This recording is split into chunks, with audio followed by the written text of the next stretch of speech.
আসসালামু আলাইকুম সবাইকে। কি অবস্থা সবার? আশা করতে সবাই অনেক বেশি ভালো আছো।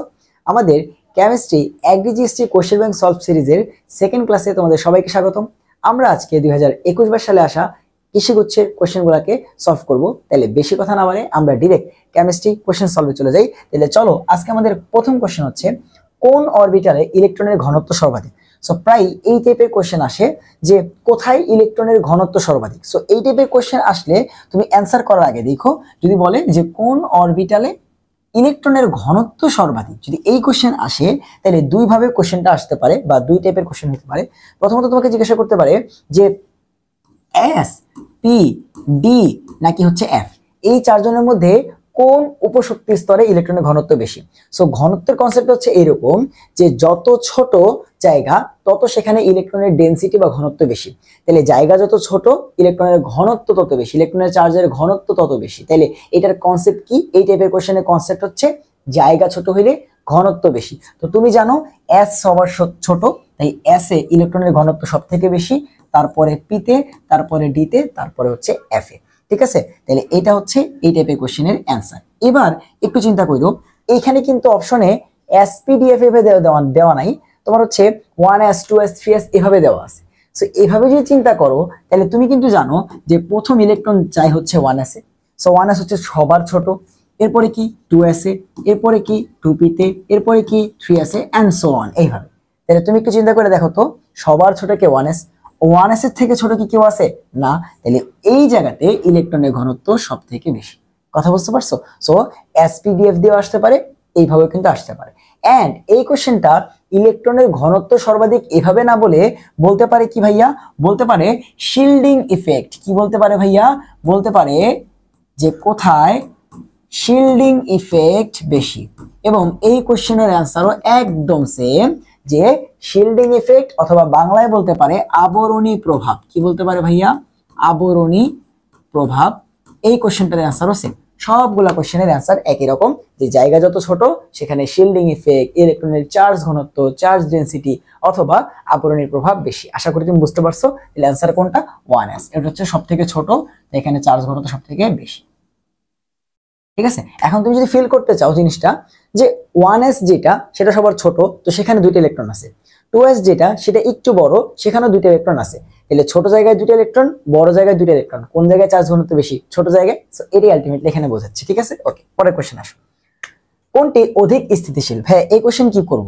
আমাদের ক্লাস 9-10-এ জাস্ট ক্রোমিয়াম এবং কপারের ইলেকট্রন বিন্যাসে যে ব্যতিক্রম কতবার করে আসতো এবং আমরা বারবার করে পড়তাম যে আমাদের যদি P3 অর্ধপূর্ণ অথবা P6 পরিপূর্ণ, D5 অর্ধপূর্ণ অথবা D10 পরিপূর্ণ হয়, অর্থাৎ অর্ধপূর্ণ এবং পরিপূর্ণ হয়, তাহলে সেক্ষেত্রে ইলেকট্রন বিন্যাসটা স্থিতিশীল হয় এবং পরিপূর্ণ হলে আরো বেশি স্থিতিশীল হয়। সো এখন এখানে তুমি একটু তাকায় দেখো যে D5 আছে অর্ধপূর্ণ, D9 আছে, এটা তো অর্ধপূর্ণ না পরিপূর্ণ না, D10 আছে এবং F13 আছে। সো এখানে তোমার হচ্ছে পুরোপুরি পরিপূর্ণ একটা জায়গাতে আছে, সেটা হচ্ছে D10। তাহলে এই কোশ্চেনের অ্যান্সার কি আর দেখা লাগবে বলো? এই কোশ্চেনটা এমনি অ্যান্সার করা যায় যে স্থিতিশীল কোনটা, যেটা পরিপূর্ণ ডি অরবিটাল আছে। এবং তোমরা কিন্তু জানো এই ইলেকট্রন বিন্যাসটা কই দেখা যায় ভাইয়া?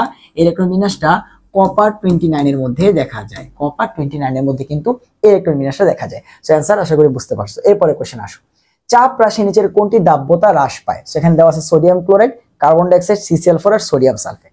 সো এই যে চাপের সাথে দ্রাব্যতার যে কনসেপ্টটা, চাপের সাথে দ্রাব্যতার যে কনসেপ্টটা, সেই কনসেপ্টটা কিন্তু হেনরির সূত্র দিয়ে আমরা ডিফাইন করি। যদিও তোমার এইচএসসি সিলেবাসে এই কনসেপ্টটা নাই, বাট তাও আমি তোমাকে একটু পড়াচ্ছি যে হেনরি সাহেব কি বলছে, মানে হেনরি কি বলতে চায় আমাদের। ঠিক আছে, হেনরির সূত্র। সো হেনরি যেটা বলে সেটা হচ্ছে যে আমরা যখন কোনো গ্যাসকে তোমার কোন একটা মিশ্রণের মধ্যে বা কোন একটা দ্রাবকের মধ্যে মেশাবো, গ্যাসকে, তখন চাপ দিলে তোমার হচ্ছে গ্যাসের দাব্যতা বাড়বে, চাপ কমাইলে গ্যাসের দাব্যতা কমবে। তুমি দেখো নরমালি কঠিন লবণের ক্ষেত্রে বা তরলের মধ্যে যখন তরল মিশাই, সেই ক্ষেত্রে চাপটা অত বেশি ইফেক্ট করে না, কারণ আমরা জানি তরল আর কঠিনের ক্ষেত্রে চাপ খুব একটা বেশি ভেরি করে না। আর যখন গ্যাস হয় তখন কিন্তু চাপ দিলে সেখানে অনেক বেশি পরিমাণে চেঞ্জ আসে। তাই হেনরির সূত্রটা হচ্ছে গ্যাস যখন কোনো জায়গায় মিক্স করি বা দ্রবণীয় হয় তখন সেখানে চাপের প্রভাব অ্যাপ্লাই হয়। এবং তার কথা হচ্ছে চাপের সাথে চাপ পি এর সাথে দেখো যে চাপ পি যত বেশি দ্রাব্যতা এস তত বেশি, দ্রাব্যতা এস তত বেশি।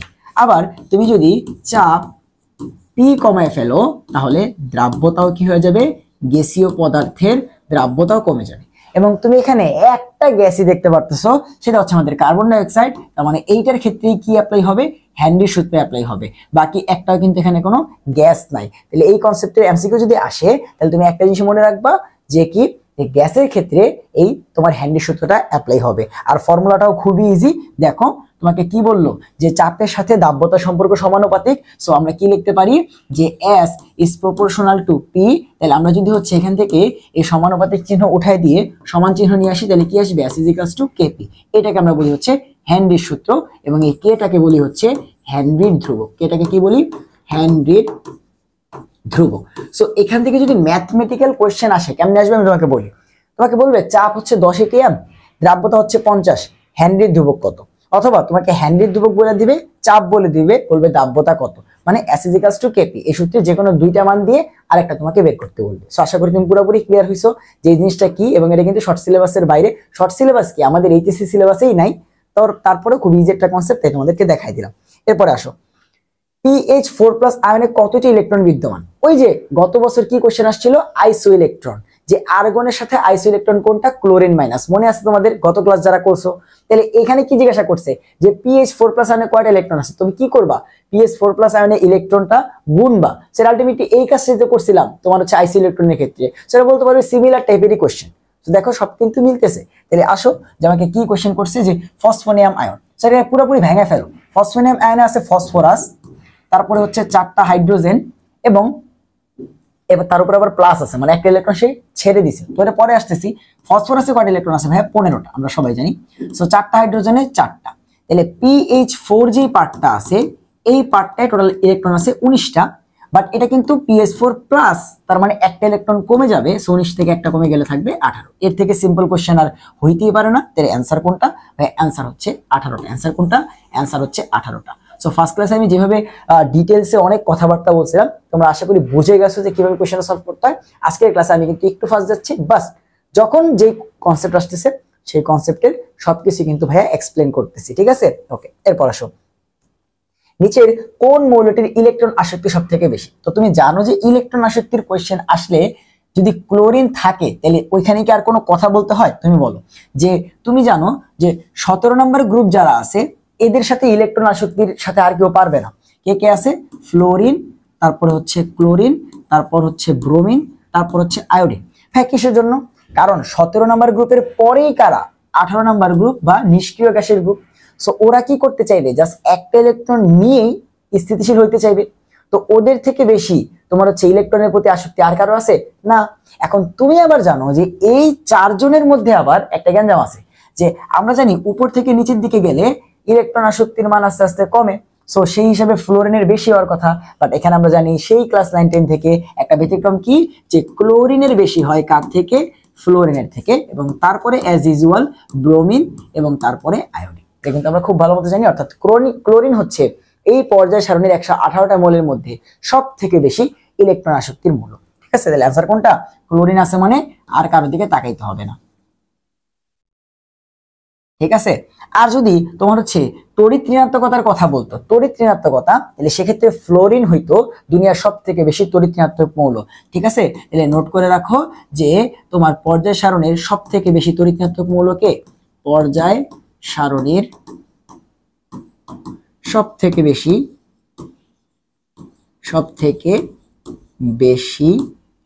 তড়িৎ ঋণাত্মক মৌল হচ্ছে আমাদের ফ্লোরিন। তড়িৎ ঋণাত্মক মৌল ফ্লোরিন, ঠিক আছে? সো যদি আসে তখন তুমি ফ্লোরিন থাকলে আর কিছু দেখা দরকার নেই। এরপর আসো, বেনজিনে কয়টা সিগমা বন্ড আছে? আমরা সবাই জানি যে বেনজিনের স্ট্রাকচারটা কিরকম। আমরা জানি বেনজিন হচ্ছে মেইনলি 6টা CH, বেনজিন হচ্ছে মেইনলি 6টা CH, এই হচ্ছে 6টা CH পরস্পরকে ধরে রাখছে, এন্ড একটা ডাবল বন্ড, তারপরে সিঙ্গেল বন্ড, একটা ডাবল বন্ড, তারপরে সিঙ্গেল বন্ড, তারপরে কি একটা ডাবল বন্ড, এটাকে আমরা বলি বেনজিন।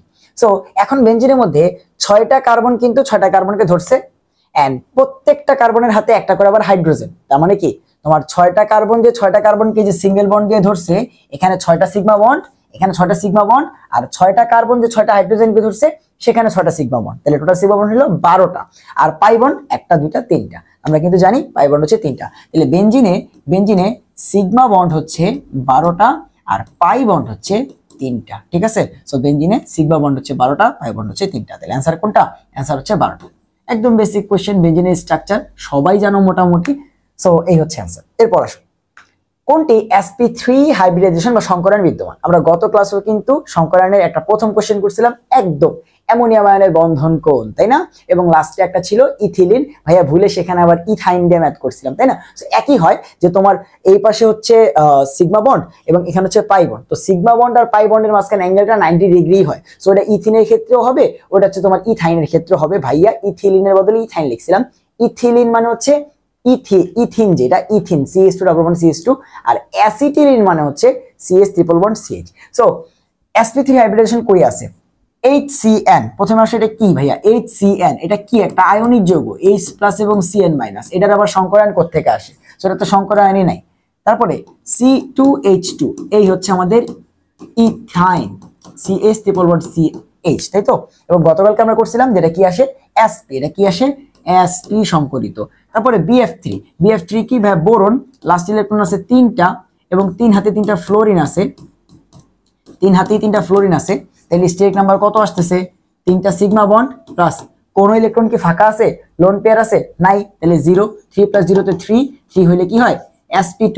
তাহলে 3টা অপশনের মধ্যে sp3 পাইলাম না, একটাই আছে। এবং এই কোশ্চেনটা, এই অ্যামোনিয়াম আয়নের বন্ধন কোন কত সালে আসলো? তার আগের বছর, মানে পরের বছর, আর এই বছর আসছিল সংকরায়ন। সো তুমি কি দেখতেছো যে কত ইন্টার রিলেট করতেছে, যে এইটা সংকরায়ন আসছে 21-22 সালে, আর 22-23 সালে আসছে এইটার বন্ধন কোন, দেখছো? সো কোশ্চেন কিন্তু যখন তুমি কোশ্চেন ব্যাংক সলভ করবা, তুমি খালি যদি এটা সংকরায়ন করে রাখতা, আমি যখন একটা কোশ্চেন সলভ করতেছি, আমি তোমাকে বারবার ফার্স্ট ক্লাসে এটাই বোঝানোর চেষ্টা করছি, একটা কোশ্চেন সলভ করলে তার সাথে আশপাশে ওভারঅল যত কনসেপ্ট আছে সেগুলোও পড়তে হবে। অ্যামোনিয়াম আয়নের সংকরায়ন পড়ছে, এটার বন্ধন কোনটা করে ফেলো, এটার যে বন্ধন হইতে পারে 4-5 রকমের বন্ধন এটা করতে পারে, এটা যে সন্নিবেশ সময় যে বন্ধন হইতে পারে সেগুলো একটু করে ফেলো। কোশ্চেন যে কোনো জায়গা থেকে টিচাররা পিক করতে পারে। এর আনসার কোনটা? একটাই আছে, সেটা হচ্ছে অ্যামোনিয়াম আয়ন। ঠিক আছে, অ্যামোনিয়াম আয়ন, এটা হচ্ছে sp3। ওকে, নেক্সট কোশ্চেন, নিচের কোনটিতে হাইড্রোজেন বন্ধন আছে? ভাই হাইড্রোজেন বন্ধন থাকলে অপশনের মধ্যে কারা কারা থাকবে? হাইড্রোজেন বন্ধন থাকলে নরমাল যৌগের মধ্যে হয় তোমার অ্যামোনিয়া থাকবে, নয় H2O থাকবে, আর নয় HF থাকবে। কারণ এই তিনটার সাথেই হাইড্রোজেন কি করতে পারে? হাইড্রোজেন বন্ড গঠন করতে পারে। এই তিনটার সাথেই হাইড্রোজেন কি করতে পারে? হাইড্রোজেন বন্ড গঠন করতে পারে। এরপরে অর্গানিক কম্পাউন্ডের মধ্যে কি দিতে পারে? ইথানোয়িক অ্যাসিড দিতে পারে, ইথানোয়িক অ্যাসিড থাকতে পারে অপশনে। এরপরে তোমার অর্থোনাইট্রোফেনল, যেহেতু বইতে হুবহু দেওয়া আছে অর্থোনাইট্রোফেনল, এটা আসতে পারে। এটার মধ্যে কি আছে? এটার মধ্যে অন্ত আণবিক হাইড্রোজেন বন্ধন আছে। কি বন্ধন? অন্ত আণবিক হাইড্রোজেন বন্ধন। এবং আরেকটা আছে যে প্যারানাইট্রোফেনল, অর্থাৎ প্যারা পজিশনের নাইট্রো, এটাতে কি আছে? আন্ত আণবিক হাইড্রোজেন বন্ধন, আন্ত আণবিক হাইড্রোজেন বন্ধন। ঠিক আছে, সো হাইড্রোজেন বন্ধনের কোশ্চেন আসলে তুমি দেখবা হয় নরমাল যৌগের মধ্যে এই তিনটা, অথবা অর্গানিক কম্পাউন্ডের মধ্যে এগুলো থাকবে। এখন কোশ্চেন আরেকটা হইতে পারে যে এগুলোর মধ্যে হাইড্রোজেন বন্ধন আছে, তো বুঝতে পারলাম, এখন অ্যান্সার দেখাইতে পারবো, তাহলে আমাদের এখানে অ্যান্সার কোনটা? আমাদের এখানে অ্যান্সার হচ্ছে এই দেখো অ্যামোনিয়া আছে, তাহলে বাকি আর তোমার দেখা লাগবে না। সো এখন কোশ্চেন হতে পারে যে এই তিনটার মধ্যে একটা কোশ্চেন আসে যে এদের মধ্যে কোনটা হাইড্রোজেন বন্ধনটা বেশি শক্তিশালী? HF এরটা বেশি শক্তিশালী, HF এরটা বেশি শক্তিশালী, HF এরটা বেশি শক্তিশালী। প্রশ্ন হচ্ছে কেন ভাইয়া? কারণ ফ্লোরিন যেটা, ওটা দুনিয়ার সব থেকে বেশি তড়িৎ-ঋণাত্মক মৌল, ওই যে আগে পড়ে আসলাম। দেখো একটা কনসেপ্টের সাথে আরেকটা কনসেপ্ট কতটা ইন্টার রিলেটেড। সো ফ্লোরিন সব থেকে বেশি তড়িৎ-ঋণাত্মক, সো ওর সাথে হাইড্রোজেন সব থেকে শক্তিশালী হাইড্রোজেন বন্ধনটা করে। তাইলে হাইড্রোজেনের সাথে যত বেশি তড়িৎ-ঋণাত্মক মৌল থাকবে, হাইড্রোজেনের বন্ধনটা তত বেশি শক্তিশালী হবে। তাহলে অ্যান্সার হচ্ছে এইটা। আশা করি তুমি পুরো জিনিসটা বুঝতে পারছো।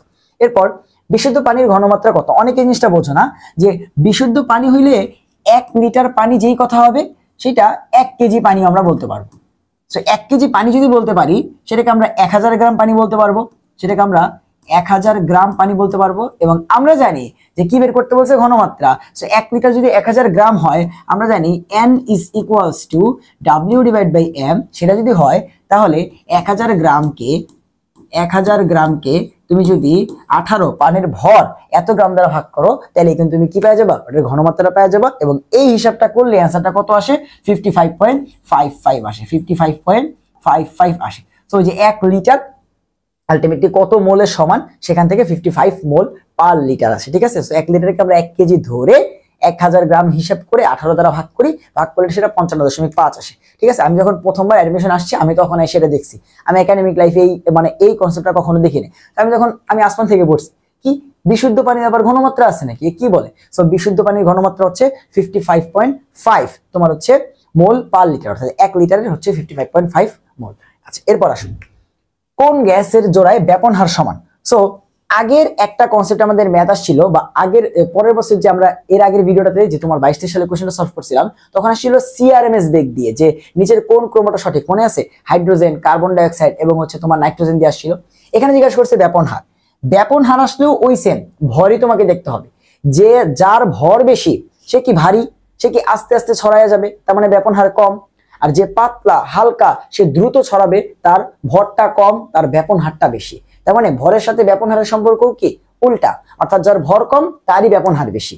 কিন্তু এখানে বলছে কার ব্যাপন হার সমান, তাহলে যেই দুজনের ভর সমান তাদের ব্যাপন হার সমান।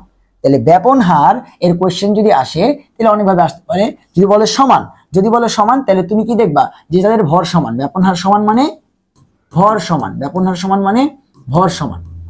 ঠিক আছে, আর ব্যাপন হারের সাথে ভরের সম্পর্ক কি, বর্গমূলের ব্যস্তানুপাতিক। এটা কার সূত্র, এটা হচ্ছে গ্রাহামের ব্যাপন সূত্র। এটা কার সূত্র ভাইয়া, এটা হচ্ছে গ্রাহামের ব্যাপন সূত্র, সো প্রত্যেকটা কনসেপ্ট আসলে ইন্টার রিলেটেড। সো এরপরে আসো তাহলে আমরা একটু মিলাই দেখি তো কাদের ভর সমান। কার্বন ডাইঅক্সাইড আমরা ভর জানি 44, আর NO2 কত আসবে, নাইট্রোজেন হচ্ছে 14 প্লাস হচ্ছে অক্সিজেন হচ্ছে 32, তাহলে এটা করলে আসতেছে 46, তো হচ্ছে না। কার্বন ডাইঅক্সাইড হচ্ছে 44, এটা তো আমরা জানি। N2 হচ্ছে 28 আর অক্সিজেন হচ্ছে 16, এই তো মিলে গেছে 44। তাহলে এই দুটার ভর সমান 44, তার মানে এই দুটার ব্যাপন হারও সমান। এই দুটার যদি তাপমাত্রা চেঞ্জ না করো তাহলে এই দুটার সিআরএমএস বেগটাও সমান আসবে।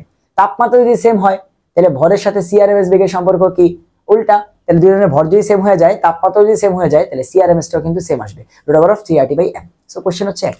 এরপর 10 গ্রাম বিশুদ্ধ চুনা পাথর বা ক্যালসিয়াম কার্বনেটকে আমরা যদি এসটিপি তে উত্তপ্ত করি তাহলে কত লিটার কার্বন ডাইঅক্সাইড গ্যাস উৎপন্ন হবে। তার জন্য খালি তুমি বিক্রিয়া লিখবা, ম্যাথ হয়ে যাবে, শেষ।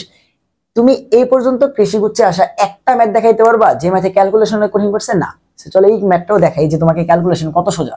সো আমরা জানি চুনা পাথর যখন ভেঙে যায় তখন সেখান থেকে তৈরি হয় চুন বা calcium oxide plus carbon dioxide. তার মানে 1 মোল চুনা পাথর থেকে কার্বন ডাইঅক্সাইড গ্যাস পাওয়া যায় 1 মোল। তাহলে 1 মোল চুনা পাথরের ভর তোমরা সবাই এতদিনে জানার কথা, যেটা হচ্ছে 100 গ্রাম। তার মানে 100 গ্রাম চুনা পাথর থেকে কার্বন ডাইঅক্সাইড পাওয়া যায় 1 মোল। আর 1 মোলের এসটিপি তে আয়তনটা কত লিটার, 22.4 লিটার। তাহলে 100 গ্রাম চুনা পাথর নিলে কার্বন ডাইঅক্সাইড পাওয়া যায় 22.4 লিটার। তোমাকে বলছে তাহলে 10 গ্রাম থেকে কত হবে, এটারে কি করো 10 গুণ ছোট বানায় ফেলো। তাহলে 100 গ্রাম যদি পাওয়া যায় 22.4, তাহলে 10 পাওয়া যাবে 2.24 লিটার, শেষ। অনেক কঠিন একটা ম্যাথ আসছে না, তাহলে অ্যান্সার কত, 2.24 লিটার, 2.24 লিটার। সো এটা কিন্তু ধরো মাথায়ও করা যেত। ধরো আমি কিভাবে চিন্তা করতাম, কোনো কিছুতে লিখতাম 100 তে 22.4, তাহলে 100 10 গুণ ছোট করলে 10, তাহলে 22.4 কে 10 গুণ ছোট করলে 2.24, শেষ। কথা বুঝতে পারছো? তাহলে এই হচ্ছে চিন্তাধারা। এরপর পানীয় জলে হু অনুমোদিত পিএইচ এর মান কত, এটা একটা মুখস্থ কোশ্চেন, যে 6.5 থেকে 8.5। আমি তোমাকে আরো কিছু লিখে দিচ্ছি, যে দেখা গেছে পিএইচ থেকে কোশ্চেন আসছে, অন্যগুলো আসতে পারে। সো বিশুদ্ধতার, পানির যে বিশুদ্ধতার মানদণ্ড, সেখানে হু এর কিছু মান আছে যেগুলো আমাদেরকে মুখস্থ রাখতে হয়। পানির বিশুদ্ধতার মানদণ্ড, পানির বিশুদ্ধতার মানদণ্ড। সো পানির বিশুদ্ধতার মানদণ্ডের মধ্যে প্রথমত পিএইচ তোমরা দেখলাই যে পিএইচ আছে। আমরা একটা পানি ভালো নাকি খারাপ সেগুলো বুঝবো কেমনে, পিএইচটা যদি তোমার 6.5 থেকে 8.5 এর মধ্যে হয় তাহলে আমরা বলতে পারবো পানিটা হচ্ছে বিশুদ্ধ, বিশুদ্ধতার মানদণ্ড।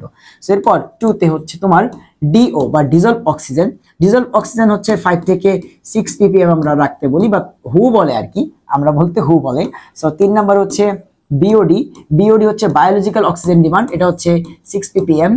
এরপরে সিওডি, সিওডি হচ্ছে তোমার 10 ppm।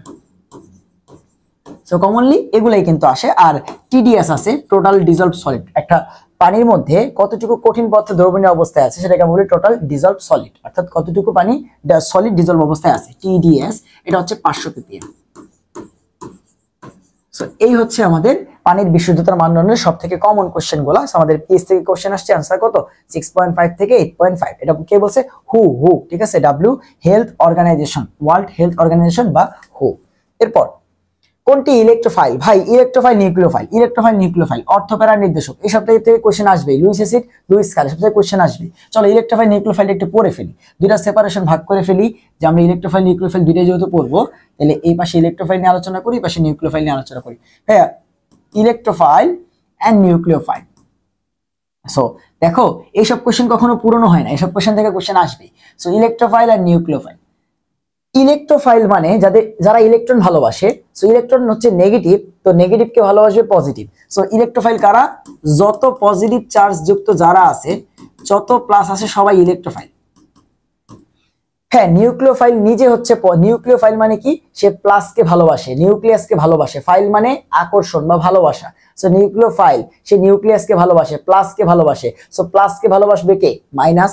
তার মানে যত মাইনাস আছে সবাই নিউক্লিওফাইল, যত মাইনাস আছে সবাই নিউক্লিওফাইল।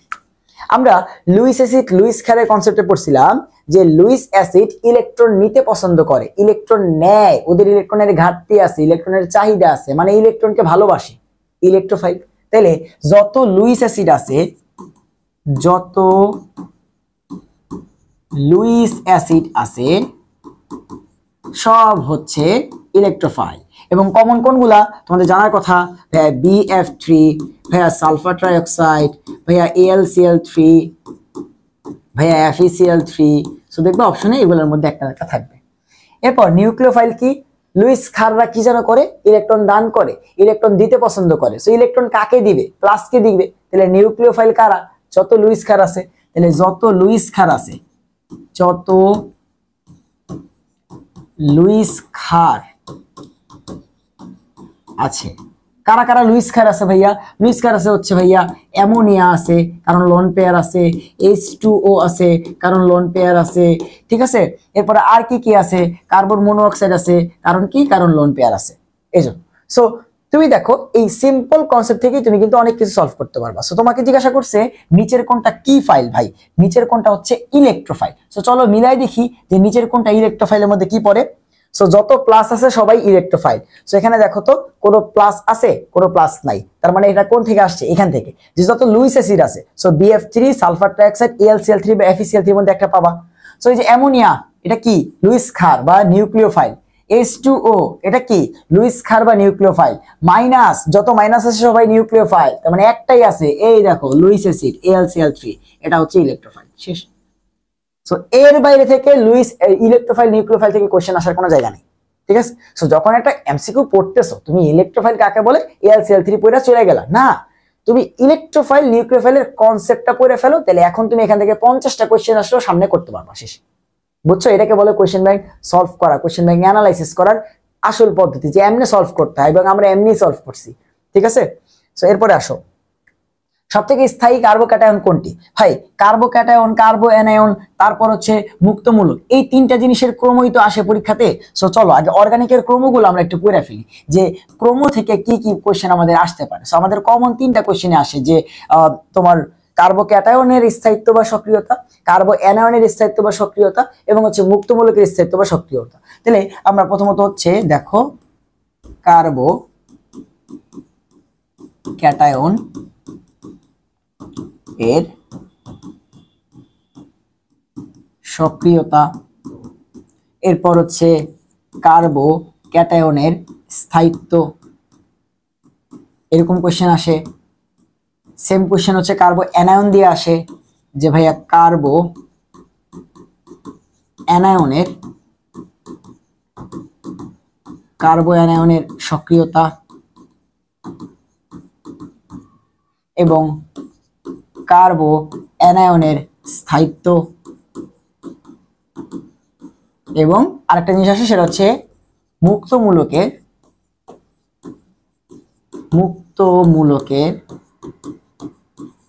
সক্রিয়তা এবং মুক্ত মূলকের স্থায়িত্ব এবং মুক্ত মূলকের স্থায়িত্ব। সো এই 6টা কোশ্চেন খুবই কমন, 6টা কোশ্চেন আসে। সো এই 6টা কোশ্চেন জাস্ট আমার স্টুডেন্ট যারা আছে তারা কিন্তু একটা জিনিস দিয়ে মনে রাখতে পারছো, তাই না? আমি কিন্তু তোমাদের একটা জিনিস দিয়ে মনে রাখা শিখেছি, সেটা কি? যে কার্বো অ্যানায়নের যে স্থায়িত্ব, কার্বো অ্যানায়ন মানে কি? কার্বনের উপর নেগেটিভ। কার্বো অ্যানায়ন মানে কি? কার্বনের উপর নেগেটিভ। কার্বো অ্যানায়ন মানে কি? কার্বনের উপর নেগেটিভ। কার্বোক্যাটায়ন মানে কি? কার্বনের উপর পজিটিভ। কার্বোক্যাটায়ন মানে কি? কার্বনের উপর পজিটিভ। মুক্তমূলক মানে কি? কার্বনের উপর মুক্তমূলক। মুক্তমূলক মানে কি? কার্বনের উপর মুক্তমূলক। সো এই কার্বো অ্যানায়ন বা কার্বনের উপর নেগেটিভ, এটার স্থায়িত্ব হচ্ছে 1 ডিগ্রি, 2 ডিগ্রি, 3 ডিগ্রি। বাস তুমি একটা জিনিসের গ্যারান্টি দাও যে ভাইয়া আমি কার্বো অ্যানায়নের স্থায়িত্ব 1 ডিগ্রি, 2 ডিগ্রি, 3 ডিগ্রি, এটা মনে রাখছি আপনার উপর ভরসা করে। এখন বাকিগুলা তুমি দেখো কেমনে বাই করি। কার্বো অ্যানায়ন বা কার্বনের উপর নেগেটিভ যেটা, সেটার স্থায়িত্ব যদি হয় 1, 2, 3, স্থায়িত্ব আর সক্রিয়তা কি একটা একটার উল্টা। যেই যৌগটা যত বেশি সক্রিয় তার স্থায়িত্ব কম, তাই না? তাহলে স্থায়িত্ব যদি হয় 1, 2, 3, তাহলে সক্রিয়তা হবে 3, 2, 1। তাহলে কার্বো অ্যানায়ন শেষ। এবার কার্বো অ্যানায়ন যা হবে, কার্বোক্যাটায়ন কি উল্টা হবে না? কারণ ও হচ্ছে C-, ও হচ্ছে C+, প্লাস আর মাইনাস একটা একটার উল্টা।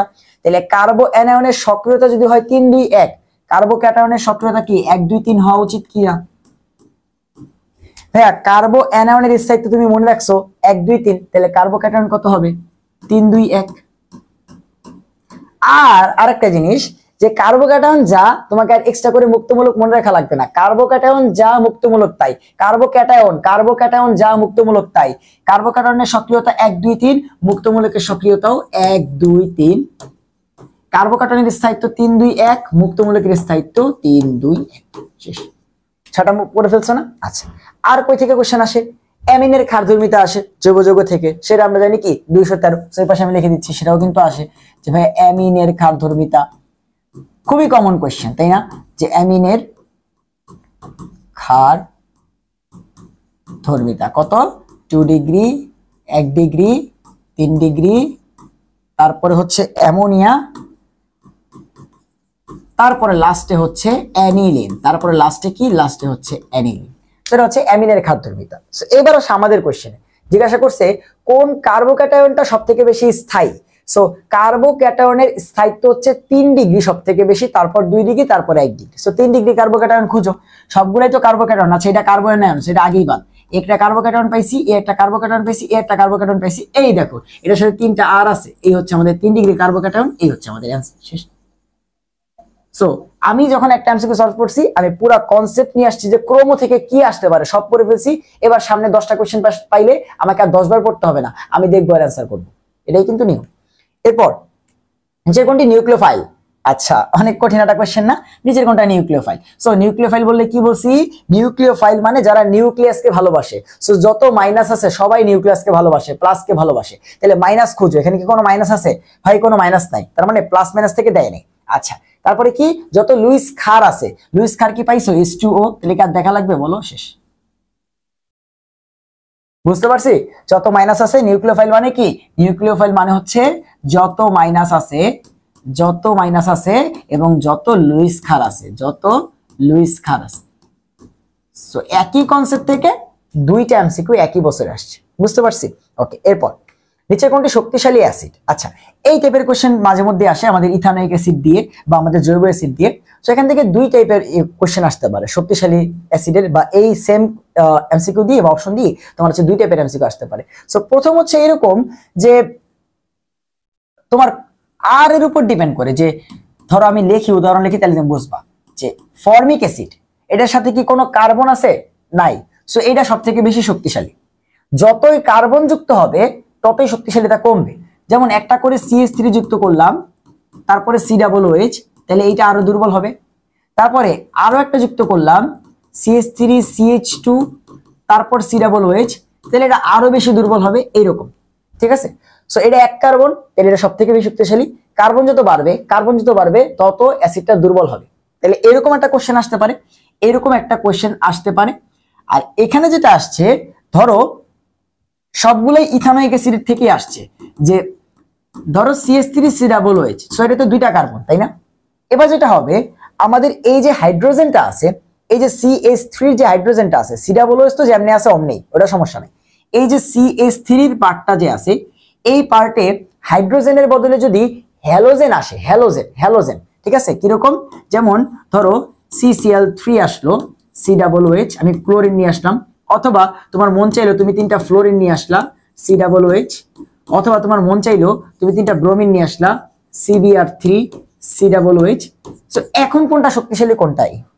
সো হ্যালোজেন যত বেশি আসবে অ্যাসিডটা তত শক্তিশালী হবে, কিন্তু কোন হ্যালোজেনটা বেশি শক্তিশালী, ক্লোরিন, ফ্লোরিন, ব্রোমিন না আয়োডিন? তুমি কিন্তু জানো যে তুমি যদি তড়িৎ ঋণাত্মকতা দেখো, তাহলে ফ্লোরিনের সাথে কেউ পারবে না, ফ্লোরিন সবথেকে বেশি, তারপরে ব্রোমিন, তারপরে হচ্ছে আয়োডিন। ওই যে আমরা পড়লাম যে দুনিয়ার সবথেকে বেশি তড়িৎ ঋণাত্মক হলো ফ্লোরিন, তাহলে ফ্লোরিন যখন আসবে এইটা হচ্ছে এগুলোর মধ্যে সব থেকে বেশি শক্তিশালী, এইটা হচ্ছে সব থেকে বেশি শক্তিশালী। তাহলে অ্যান্সার কোনটা আমাদের এখানে অ্যান্সার হচ্ছে যেখানে 3টা ফ্লোরিন আসছে এটা বেশি শক্তিশালী। এখন এখান থেকে আরো একটা টাইপের কোশ্চেন আসতে পারে সেম জিনিস থেকে, যে তুমি ধরো যে এখানে তো তুমি একবার ক্লোরিন আনছো, একবার ফ্লোরিন আনছো, একবার ব্রোমিন আনছো, এরকম না করে, যেমন এখানে 3টা হাইড্রোজেন আছে না, সেখান থেকে 3টা হাইড্রোজেনকে বের না করে একটা হাইড্রোজেনকে বের করে একটা ক্লোরিন আনলাম, তারপরে C ডাবল OH, এটা একটা হইতে পারে। আবার আরো একটা হাইড্রোজেনকে বের করে আরো একটা ক্লোরিন আনলাম, এটা একটা তোমার হচ্ছে হইতে পারে। এবং আরেকটা হচ্ছে তোমার 3টাই বের করে দিলাম, C ডাবল OH। সো এখানে কি 3টেই হাইড্রোজেন ছিল, তারপরে অ্যাসিড, এখানে একটা হাইড্রোজেনকে বের করে একটা ক্লোরিন আনছি, তারপরে অ্যাসিড, এখানে 2টা ক্লোরিন তারপরে অ্যাসিড, এখানে 3টা ক্লোরিন তারপরে অ্যাসিড। সো এই 4টার মধ্যে কিন্তু আমি ক্লোরিনই আনছি, তাই না? এখন কোনটা শক্তিশালী?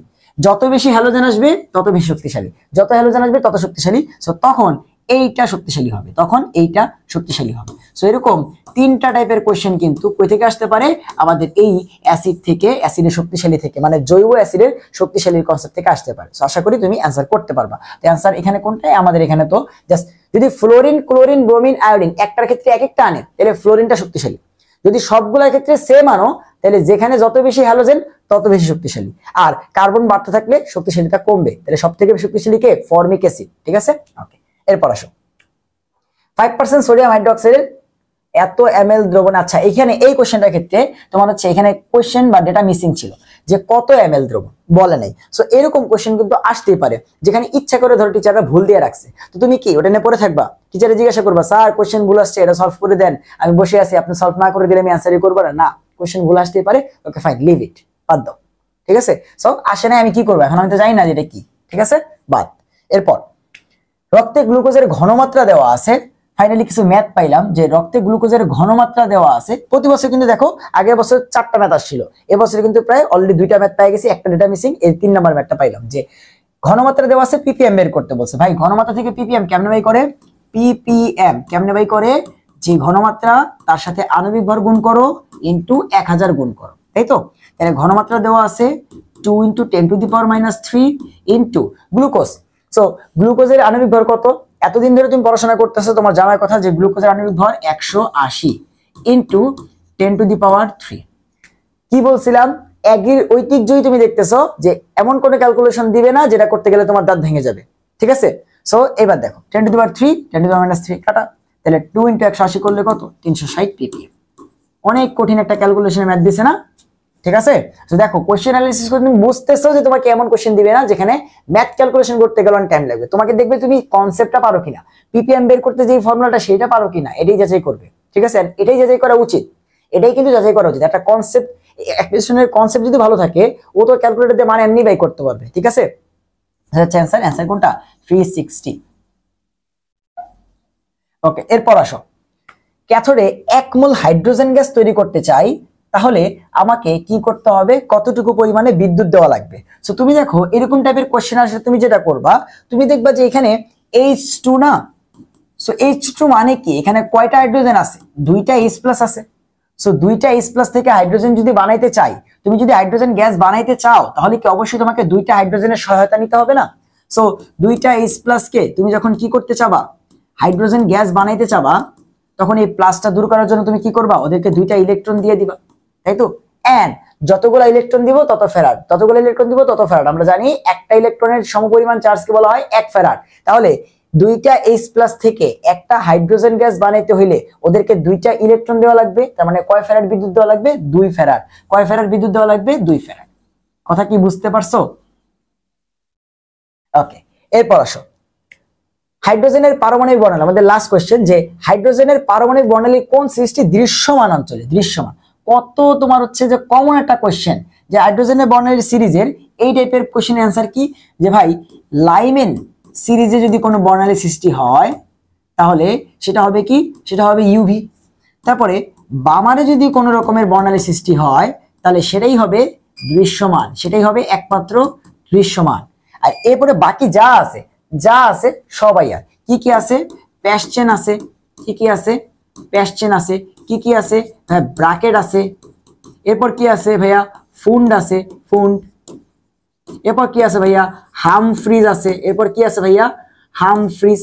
এই সবগুলা কি হবে, এই সবগুলো হবে আইআর, সবগুলা কি হবে, সবগুলো হবে আইআর। তাহলে তোমাকে বলছে কোনটা দৃশ্যমান? দৃশ্যমান হচ্ছে বামার। দৃশ্যমান কি? দৃশ্যমান হচ্ছে বামার। দৃশ্যমান কি? দৃশ্যমান হচ্ছে বামার। সো এই হচ্ছে আমাদের 2021-22 সালে এগ্রিতে আসা কেমিস্ট্রি কোশ্চেন সলভ। সো আশা করি তুমি প্রত্যেকটা জিনিস খুব সুন্দরভাবে বুঝতে পারছো। তোমাদের সাথে দেখা হবে এর পরের বছরে এগ্রি জিএসটি কেমিস্ট্রি কোশ্চেন নিয়ে। তো সবাই ভালো থাকো, সুস্থ থাকো, আল্লাহ হাফেজ।